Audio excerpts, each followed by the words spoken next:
30 কেজিতে 1 মন গোশ। লবণ দাও তাহলে 10 কেজি দাও। শালার হইটি লাগা দোকানদারি করার ঠিকাই দেয়।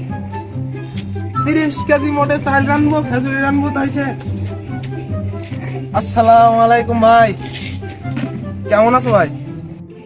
ওয়ালাইকুম আসসালাম, আলহামদুলিল্লাহ আমি ভালো আছি। ও তাহলে 30 কেজি চালিয়ে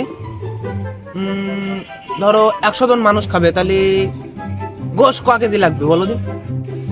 গোশের কথা কি বলবো, 1 মনই দাও, 100 জন লোক খাওয়াবা। 30 কেজিতে 1 মন গোশ। তুমি কি আমার মেরি ফেলবা নাই নাকি? আচ্ছা গোশের কথা বাদ দাও, আমি গোশ নাই, আচ্ছা 1 মনই দিলাম। তো লবণ কতটা রাখবেন? আমার এ না শিখি নিলে হবে না, আমি এবার তো একটু শিখি নেওয়ান।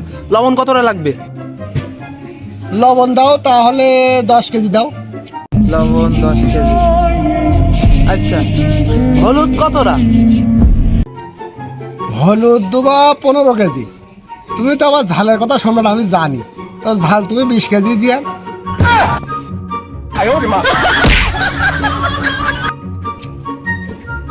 তুমি যখন কইছো তোমাদের রান্না তোমাদের রান্না